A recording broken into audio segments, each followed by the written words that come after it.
This is Alex's company. It's PodMatch. He also has a podcast that he has called Creating a Brand. I'll let him tell you more about himself. Bottom line, just the real deal, doing awesome things, growing a company way quicker than I knew was possible, simply because he is willing to do the work. He's focused on helping, and he listens. What Catherine talked about, he asks questions and he listens. And so you're a little bit my junior in years, but I'm learning from you that, because I don't always do that because I've got such a great idea. But thank you for that, and I will turn the stage over to you, my friend. Wade, thank you so much. Appreciate it. So real quick, everybody, my name is Alex Sanfilippo. I'm a podcast host and a SAAS founder. Fun fact about me, when I started my service-based company, SaaS stands for Software as a Service, I had not the slightest clue what that meant. So someone's like, oh, you're a SaaS founder. And I was like, a what founder? And I was like thinking the word sassy. I'm like, I'm not like, I don't have like a crazy personality. Anyway, I Googled it. Thank God for Google. So yes, I am a podcast host and a SaaS founder that I now know. So real quick, I want to say thank you again to Wade and the 3-Day Weekend Club for having me. It's an absolute honor to be here. Wade is a rock star. He's someone that has been with me since day one of launching PodMatch, willing to just give me some great advice, to tell me some hard things I need to hear, right? And to also be there to encourage me the second that I need it. So Wade is a true friend and somebody that really is just a person of value. So I'm so thankful to him and the 3-Day Weekend Club, which one day I will be living that lifestyle, which I'm really excited about. So I'm going to keep on hanging out with Wade because I know it'll help me to get there. So with that said, I'm going to go ahead and jump in now to the topic I'm going to talk about, how to continuously make progress in your life and business. Hello, who doesn't want that? How to continuously make progress in your life and business. And so I'm going to start off with just sharing that it really all comes down to this one thing. We have to start embracing change by living a life that is proactive instead of reactive. This is the bottom line of what this is talking about. If we want to actually continuously make progress in our life and our businesses, we have to start being proactive instead of reactive. And if you're with me, I'm going to go ahead and jump straight into this and start sharing what that means and give you some practical examples along the way as well. So here we go. This is being reactive. It's when you change when life forces you to. And this is very common. Most people live this way. We change when something happens in our life that forces us to do so. Now, of course, there's the variables. There's things that happen in our world, pandemics and things like that we all have to change, right? We have to react to that. So we can never not be flexible. But there's many things that happen in our lives that we didn't have to let it get there, if that makes sense. And I'll explain more of that in a minute. But this is called being reactive. And on the flip side, you have the other choice that you have. This is living a life that is... So how do I explain this in a good way? Let me make sure I'm doing this the right way. Life is always going to be changing, right? Like, it's inevitable. It's always going to happen. And we have to remember that we have just a couple of options here. So my slides got a little bit out of order, which I'm sorry about, but I will circle back around to that point. So basically, when we are thinking about change, we have to implement voluntary change now that leads us closer to what we desire. This is being proactive. So that's where my slides got mixed up there. Sorry about that, guys. So we have to think about, okay, how can we begin doing this in our lives? How can we start living proactive? We have to voluntarily say, I'm willing to make these changes that closer to what it is that I want to do. This is not as common, and that's because I find that you experience a lot of friction initially when you do this. So if you just go back to what I was just saying, so I'll flip back over to this real quick. So if you are changing when life forces you to, there's not a lot of friction there because that's just kind of the way that things flow, right? So that's your first option there, is to be reactive. And the next thing I mentioned is to be proactive. And this is when you're going to say, okay, I'm just going to go after it. I'm going to experience some friction because that is not the way the world naturally goes. But I have a desire for something. And ultimately, it's going to lead you to freedom when you do this. And going back to the last slide, again, sorry, they're out of place there. But life is always changing. It is inevitable. There is no way that your life is not going to change. So you basically have two options here that I'm going to share real quick. So with change being inevitable, you can either decide that you want to change or you can let life change you. Again, those are those two options. I want to really make sure that we get this. And to give a quick example of that, health is a great way to look at this. So if you say, I don't want to change my lifestyle, so I'm just going to eat whatever I want. I'm going to sit on the couch a lot. I'm not going to exercise. At some point, something's going to happen in your life down the line. Maybe not today, maybe not tomorrow, but at some point, it's going to make you change. You're going to have to be like, oh no, now I have to eat healthy. Now I have to work out. Now I can't be sitting in front of a TV all day because I have to be careful because I'm heading down a path that I can't continue to go down and live my life, right? The opposite side of that is the friction side, where it's like, okay, I actually have to work out. Like I have to exercise. I have to eat right now. So later on, it'll be worth it. It'll lead me to more freedom in my life long term. So that's kind of like an example. I think everybody always gives like the fun health examples, if you will, right? Like in fitness. And I'm a guy who probably take advantage of that too much to do those things. But I'll quickly share a little bit about my story. So about 5 years ago, but maybe closer to 5.5 years at this point, I was working for a COO in the aerospace industry. So, real quick disclaimer, I always have to give this. Wade has heard me do this before. I am not an astronaut, never have been. I'm not a fighter pilot, not a skydiver. When I say I worked in the aerospace industry, I ran a commercial operations division, was the last kind of part of the job I did. But at one point, I was actually director of sales, and I was working for the COO. It was so stressful because he was a person who came in. I'm not trying to be rude about anybody, but he didn't understand sales at all. He had an HR background, and he came in trying to micromanage the way I was leading the sales team that he had nothing about to know about. And I can remember coming home to my wife one day and saying, I don't like this. Like, I am stressed every single day. I'm working crazy hours, doing things that don't matter.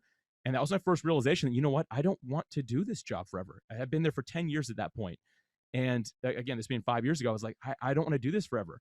And for the next 3 years, I struggled with that as nothing changed. I got promoted again, so that was nice, but nothing actually changed. I still was doing the same thing I said I didn't want to do. And I'll circle back to that story because the first 3 years of me making this decision that, hey, I want to get out of this job, nothing changed. And I'll kind of jump into why in a little bit here. So how we live a life that is proactive, this is how we can do this. We need to make sure that we think about how we can be in control. So again, you can't be in control of everything. Like I hate using the word COVID these days, but like a global pandemic, right? You're not in control of that. So how we live a life that is proactive when we're in control of what is happening. Like how do we actually do this? How can we start living that proactive lifestyle? If you want to make that happen, you have to set goals. So if you want to live a proactive life, you have to set goals. And I know many people are probably saying as soon as they hear me say goals or that topic comes up at all, I'm actually going to grab my wallet right now. They say, I'm not a goal person, or that's just not really me. So I'm going to have you do a little practice with me. I am pulling out my ID. If you're in front of your wallet, pull out your ID as well. And I want you to look on this thing. Everyone's going to look a little different, right? Because that's how an ID is. So mine says my name, Alex James Sanfilippo, says where I live, has my date of birth on it, says I'm a male. It says my height is 5'6". I'm 5'11". But normally they're right. But anyway, that's really funny. All in all, it's got all this information about me, right? It doesn't say anything about Alex Sanfilippo being a goal person or not being a goal person. But so many people I talk to, they're like, oh, that's just not really me. I don't like to do that. Now, I will admit that some people naturally, the way that they're just designed, like that type A personality, they maybe have an easier time implementing goals. But nonetheless, being a goal person is not a personality trait. It is a discipline. So if you want to implement goals in your life, it is just a discipline.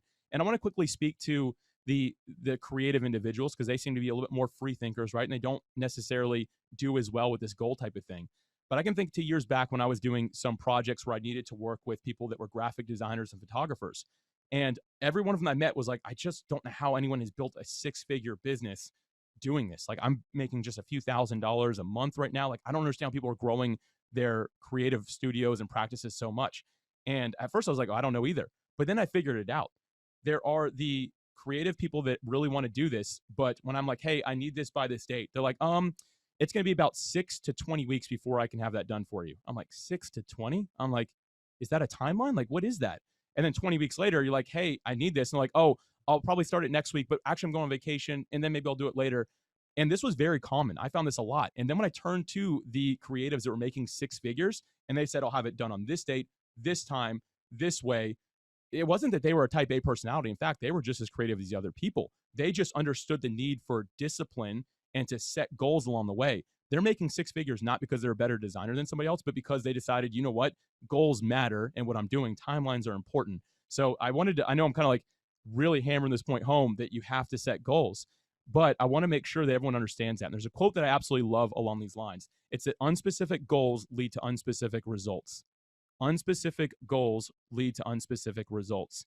And that will bring you right back to a reactive lifestyle instead of being proactive again. So we need goals.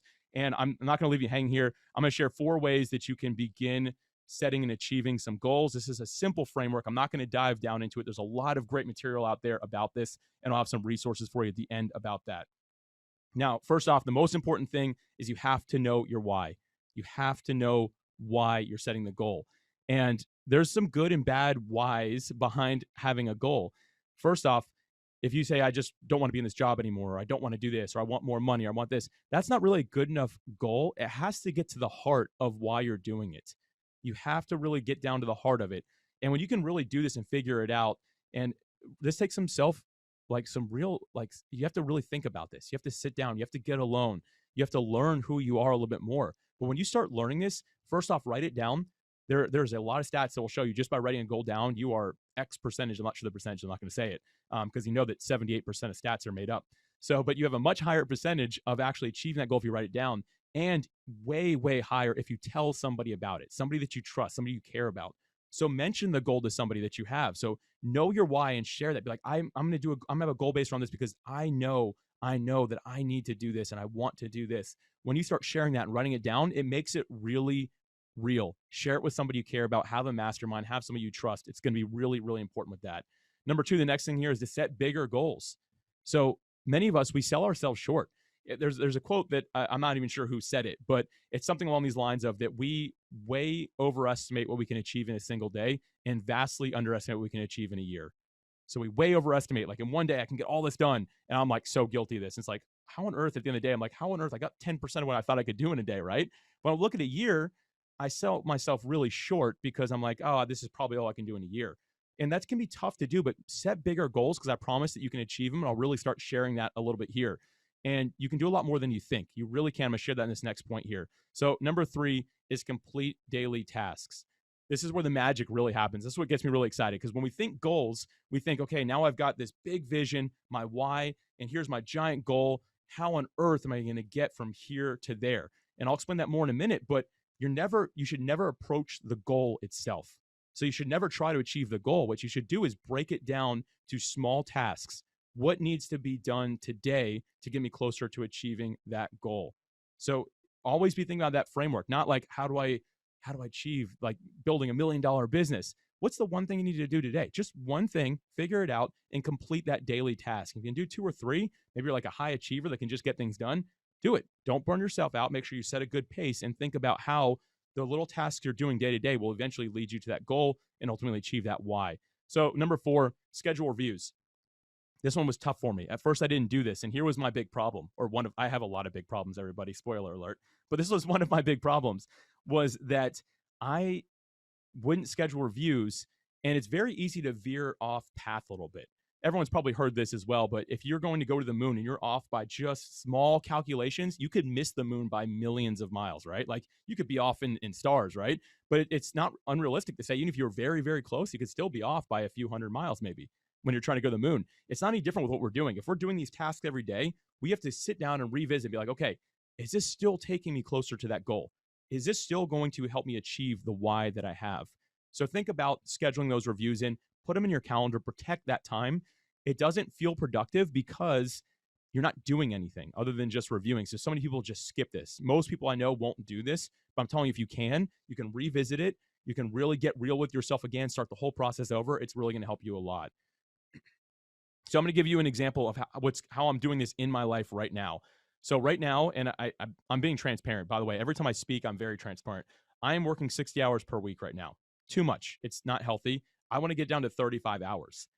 Now, you tell me, does that sound like something that's difficult to do? That's almost cutting it in half, right? Like if you're listening, you're like, oh my gosh, like that's a big task. How on earth are you going to do that? So what I realized back when I go back to my aerospace story, what I was doing initially is I was thinking about how I wanted to leave that job with no plan. So it wasn't a goal that I had to leave. It was a dream. So we have to find a way to transition ourselves from these dreamers to actually someone who's going to achieve. And that takes a plan. It takes a goal. And a goal is not a goal unless you have a task to get there. So I'm sharing all that just to let you know that with this current initiative that I'm doing to work down from 60 hours a week to 35, what I did is that by January 2022, I want to be working 35 hours a week. What do I need to do from now till then to make that happen? And when I did the math, all I have to do is cut off 10 hours of work per day, increase that every week. So this week, instead of working, 10 hours a day? Yeah, 10 hours a day. I am working 9 hours and 50 minutes. And I have that written down in a journal and I track that time. I actually clock in and out, even though I'm my own boss. I still clock in and out to check, okay, can I cut out those 10 minutes every day this week? And maybe the first day I couldn't, and the next day I was able to, right? I give myself a full week to do it. If I asked you to cut off 10 minutes in a week, most of you are like, oh, that's simple. So that's what I'm doing this week. And next week, guess what? I'm going to work 9 hours and 40 minutes and then 9 hours and 30 minutes. It's forcing me to get better, but it's very small steps, very small changes that are going to lead to something amazing. I fully expect by January to be working 35 hours a week and getting closer to where Wade's at, right? Like I'm getting close to that 3-day weekend I'm working toward. And this is going to help me do it. But if I just said, I got to cut off all this time, I got to cut off 10 hours now and see what happens, I wouldn't be able to do it because I don't know how to effectively get my job done in that much time. But I'm being proactive by cutting off just a little bit and getting closer and closer to that goal.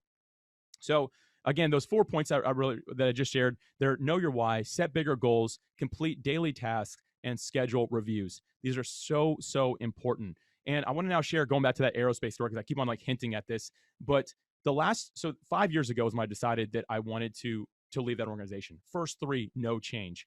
The last 2 of that though. So the first 3 years, I was like, I don't know why nothing's changing. It's because I wasn't doing anything. The last 2, I put together a plan saying, you know what? In 2 years, I can leave this job if I do these things. And this is what helped me go from that dreamer to high achiever, was that I said, you know what? I just need to do small things every day to get me closer and closer. And I'm really happy to announce that on December 7th, 2020, I left the corporate 9-to-5 job after 15 years. And for anyone, I have a feeling that someone that worked with me in that point will probably hear this at some point. It was bittersweet to leave. I ended up really loving it. I love the journey of building my side hustle on the side, having that great income and great job. And at that point, really great organization to be part of. But I was so happy to achieve that goal. And it took me 2 years of small tasks every day to get there. And there was a quote that I regularly said to myself during this time. I'd say, Alex, I'm not there yet, but I'm closer than I was yesterday. I'm not there yet, but I'm closer than I was yesterday. And remembering that really helped me to know, you know what? This isn't an overnight transition. This is a big adjustment to my life.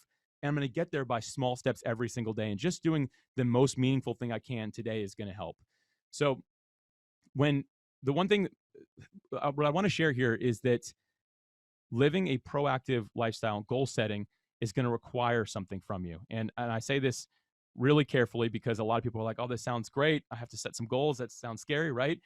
And here's what it is. You're going to be a little bit uncomfortable. You have to be self-disciplined on the journey. You have to embrace discomfort along the way. At first, you're going to get that friction of like, you're being proactive. Like, no, you're not following the plan of life that's been set out for you. You're changing the course, right? It's going to hurt a little bit. You have to be self-disciplined to stay on that journey, to do these things that I talked about. And when you seek a life of discomfort for some time, it's actually been proven to be very healthy for you. It's healthy for your mind. It's healthy for your body. But our bodies and minds are like, you need to be comfortable. And the world around you says you need to be comfortable. But that gets us right back to that reactive lifestyle. And at some point, it's really detrimental to our health. So we have to always be thinking, how can we be self-disciplined? We have to just embrace that discomfort. And again, I say that really carefully because I know that that's a lot. Like I'm giving you all a lot right now. And the last thing that I really want to share on this point, though, is to take action today. Don't start this tomorrow. What I'm sharing, I'm really asking that you do this today. Think about your why. Think about the big goal that you can set around it, and then start scheduling small tasks and then review it regularly. Maybe it's every week, every month, whatever it might be, but make sure that you're really thinking about, how can I start this today? There's a quote that I love, and it's, the best time to plant a tree was 25 years ago. The second best time is today. So if you've been somewhere in life where you're saying, man, I want to live a more fulfilled, more meaningful life, I need to be proactive. Don't wait any longer. This is something you can do right now today. It shouldn't take a lot of time. And here's exactly what I want you to ask yourself today. I pulled this straight from my Twitter. I posted it today. Feel free to engage with it there if you'd like, or just for yourself. What is the one small yet supremely important task I can complete today to proactively get closer to achieving my most meaningful goal? That is a lot, right? But think about it. The one small task, just one thing, but of supreme importance. I use that word there intentionally because it's got to be the most important thing. It can't be something that's like, oh, I could take out the trash today. That's meaningful, right? No, it's got to be of the most importance around that proactive goal that you have. It's very meaningful for your life that you really want. So I want you to really think about this question. Ask yourself this question, answer it for yourself, take action today. And I believe it's going to be really helpful. And now just to share 3 resources, I can't ever leave anyone by themselves. These 3 people shared much better information on these topics than I could, all 3 together. I learned a lot of information from them. That first one, creating a brand.com/093, is with Michael Hyatt. He talked about 5 principles for winning at life without failing at work. So he really helped us out there. Creating a brand.com/078 is how to achieve your goals faster with Brandon Turner. He's the face behind Bigger Pockets, a phenomenal organization. And the last one, creating a brand.com/073, achieving extraordinary results in your business with Jay Papasan. He's one of the main guys behind the One Thing book and also at Keller Williams. So those 3 resources, I highly recommend diving deeper into it because it really help you do this. Always have education. You should always getting poured into through education because that's the only way you can really make these things happen. And for me, I wouldn't have left my job without having the right people around me. And I really encourage you to do the same. Wade, glad to be able to share here today, man. Dude, awesome. As always, I love that you keep things simple. I love you keep things real. And I love that you are such a student. There's been quite a few people on today that I see that. And I guess I honor that so much because that's tough for me. Sometimes I want to come up with the answer, and I love creativity and I value creativity. A lot of things you're saying about creative people, um, that balance of feeling like we're doing something that's meaningful, that still drives our purpose, that's still part of our why, but that's still practical and tangible. I had a boss that used to say, Wade, sometimes you do really brilliant and creative things, and sometimes you help the people in the organization you're supposed to help, and sometimes you do both. It's like, okay, great. So sometimes you just do creative stuff that really doesn't do a damn thing for us. So why are we? I mean, it was a very polite way of saying it, Right. and I think that's that's part of learning business. Um, I really am just impressed. I'm going to brag on you for a second here. What you've done as far as growing your company in such a short period of time. If you'd have asked certain people, they would have said it's not possible. If you'd asked me, I'd have said, I don't know how to. I've been in the software business, a different type of SaaS business, but I've been in the software business 20 years. And there's just, to me, what you've continued to do is look for how can this be happen? Or how can I make this happen? Is it possible? And, you stole my sauce. Dude, it really is that simple getting to from 60 hours to 35. It's math. Some people come up with other reasons. Some people do need to do the giving themselves permission part, and that is one of the challenging parts. Debbie and I were talking about that earlier today when she brought up some stuff. But you seem to be giving yourself permission. I think so much of that is you're surrounding yourself with people that you interview, that you hang out with, that you connect with, that are doing that. So, yeah, and definitely the first 3 years out of the 5, shocker, you don't do anything, nothing happens. So, Right. Yeah. It's weird though because like people get frustrated about it. I have some friends in my life, and they still to this day are like, man, just nothing's changing. And I'll ask them like, what are you doing? And they're always like, Alex, it's always so easy for you to say, but really it's not. Like it's a learned skill. It's not just something that I was naturally born with. I mean, I was in the same job for 15 years. But yeah, it's a matter of being proactive about it. And a lot of this that I shared, man, I learned a lot of this from you. Like figuring out how to get my time down was a presentation that you gave at a productivity con a couple months ago. And that's how I learned to really cut down the hours and make it simple. Because in my head, I'm like, how am I ever going to, same thing. Like I'm repeating the same problem, right? I'm like, how am I ever going to get it back like down to less hours? Oh, it's cut out a little bit every week. And eventually it happens. wait, let me get this straight. You actually listened to what one of the speakers said, and then you did it? Yes. Dude, that's I've not done that. So for any of y'all, if you think if people in the audience, if you think I'm making fun of, gosh, that's such a great idea. Let me not do that for a year. Come back, listen to somebody else say it a different way. And you know what? 7 sounds like a good number. The 7th time I hear that, I'm going to do that. I'm not going to do it the first. Again, just stuff like that. I think that's so awesome. And one of the things that has been so cool too is just and you and I both know, Chris with PodFest has helped model this for both you and I, and brought us in on what they were doing in PodFest, of just how you build an organization, how you attract people, and how you get people that are wanting to interact and operate at a certain level to want to work with you. And that's something that I think is if you first do it, it seems like, oh, that's not possible. But Catherine nailed it. There are so many talented and awesome people out there. If you're out there even aspiring to do talented and awesome things, and in case people missed it, the thing that you said that was not only brilliant, but it's supported by so much research. The whole book, 4 Disciplines of Execution by the Covey organization, is all about it. Is, Focus on your lead measures, not your lag measures. Focus on the activities that are going to get you. Focus on your sit-ups and your push-ups and whatever it is, not the, well, I'm going to get on the scale and then magically the number is going to change, or I'm going to, magically have biceps or whatever it is. So I think that's just so awesome. It's so simple. Not too many people want to hear it, but there was something earlier that Holly McPeak said. She was on earlier. She's very successful, one of the best beach volleyball players of all time. And she just mentioned that very quickly and very early, she got that connection between her actions led to results. She was like, so I'm really excited to take action.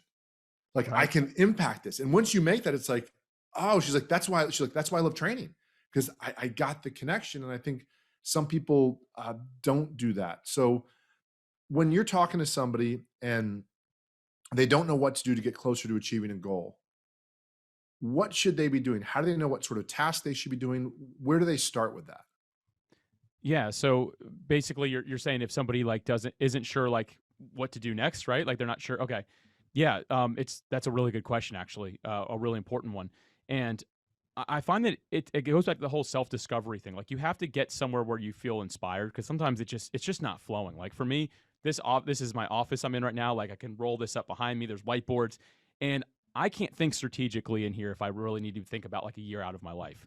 I have trouble thinking past my inbox sometimes if I'm here. But for me, I'm inspired by the ocean. I live just a few minutes from the water. I'll go out there with pen and paper. Like this thing, my phone doesn't come with me. It's pen and paper. And that's where I start thinking about, okay, again, here's the goal. And it's big enough, right? Like, is it a big enough goal? Yes. And then I start thinking about, okay, like what has to be done? And for some reason, that just brings me a lot of clarity by being where I feel inspired versus being just where I am all the time. And that's how I'm able to do that. And the other thing is, right alongside that, is to seek wise counsel. Sometimes I still get stuck. And that's when I'll call someone like Wade or someone in my life that just helps me out. I'm like, hey, I just got a question. Like, how would you do this? And it'll blow your mind how simple some people like can just like roll with that. Like the thing that you're struggling with, there's someone that can be like, oh, just do this. And you're like, oh my gosh, how could I not think of that? But that's the importance of being transparent, bringing other people in on the journey, because it'll help you get unstuck. But those two things together really help you figure out that next thing that you should be doing, because you have two different forms of great perspective. Your own internal perspective that you can't get where you're in the hustle of it, right? And then the perspective from somebody else who has an outsider view, they can bring something in as well. Awesome. And I think that's so true. Well, I love the ocean thing. I'm going to start doing that because I go to the beach, I get to the beach, but you're right. I can't, I can't think in my office big strategically. I'll sometimes go to a different part of the house, or I'll go out by the pool. Yeah. But it's very difficult to do that. And I think that's something that it's so important. But again, to your point too, there's so many people, like the person who really knows something. If you ask me something that's right in my line of expertise, I've got a $10,000 to $100,000 answer for you. If you ask me about brain surgery, I got nothing. But in a Right. very small area, I've got some really big dollar answers. And you and I both know most people, if they're even remotely friendly with you, they're like, yeah, oh yeah, hey, just do that. Because you and I both know also the answer is easy. The Right. execution is what's the harder part. I mean, the answer is everything's, I got an idea. Yeah, execute it. That's a much bigger difference, a different situation. Yeah. So what if you have a goal but you have no idea where to start, because it's something it's so, because again, hey Alex, I'm motivated, I love it, dude, I want to do it. Where do you start if you're not sure what to do? Yeah, if you have no idea at all, so it's like you have this dream. That's when you have a dream, right? Because it's not a goal until it has some tasks assigned to it. So if it's just like a dream, and you're just like, I don't even know what to do, that's where I recommend coaching if you can afford it. If not, there's a lot of free mastermind options out there. Just find people that are doing what you want to be doing and ask them. You'd be shocked. I mean, you were talking about it earlier that like there's a lot of nice people out there, and you'd be shocked about how few people like think competitively of like, oh, I don't want you to do that, unless it's like directly what they're doing. But find somebody who's doing what you really like and just be like, hey, if you had to start over today, what would you be doing? And there's a lot of really cool stories, and they're a little bit old school now because we live in a digital world. But people used to like find the person that's doing what they want to do, and they take them to dinner or to coffee just so they can like figure out like, I'll buy it for you. I just want to know how you did what you did. And that's still so valuable if you can humble yourself and do that, because you don't know what you don't know. And if you have this big goal, dream, if you will, it's it's hard to even have any clue without somebody else without bringing someone else along. And so that's what I'd recommend with that is get around the right person that you're like, this person's where I want to be or close to it. And that'll really help a lot. Yeah, I've definitely, my dad taught me the whole thing of asking people to lunch, done that. And something I love, one of my mentors, Bo Eason, had mentioned, he was an NFL athlete. Then he started his own one man Broadway play, did a lot of different things, jumped areas, but always performed at a very high level. And when he was in acting school, after his NFL career finished, and he was in the acting school, he had asked some of the different people, he said, who's the best person? They said, best actor alive. Who do you think it is? And everybody's like, Al Pacino, hands down. She said, okay. So he was somewhat famous. He was a professional athlete. He got in touch with Al Pacino, got to meet him, ask him some questions. They shot some pool. He said it was very surreal, very cool. But, spent a few hours with him. And as he's leaving, he said to Al, he's like, man, I bet you get people asking this all day long. And Al said, no, you're the first person to ever ask me. He says, Mm. everybody asks me, can I put them in a movie? Can I do a favor for them? He said, you actually asked me, who are the teachers? Who are the instructors? What is it going to take? I just gave you a 20-year plan and you said, awesome. Thank you. He said, so he's like, dude, I was just like so grateful to be able to share that with somebody as opposed to be thinking, oh, here's another person, they're saying, oh, can you give me the keys without me having to do the work? And not because it's like, oh, I don't want you to get it if I got it. I don't want it to be, not that it should be a harder task and I want you to suffer because I suffered, but it's how it works. It has to, if it was easy, everybody do it. And whatever is easy doesn't mean it's bad. Some things are easy. Eating chocolate is easy. And sometimes that's enjoyable, but it's not going to make you a millionaire or get you to your dreams or your passions. So I think that's something people miss. But yeah, dude, I love what you're doing. I love that you're bringing in the timepiece. Final question.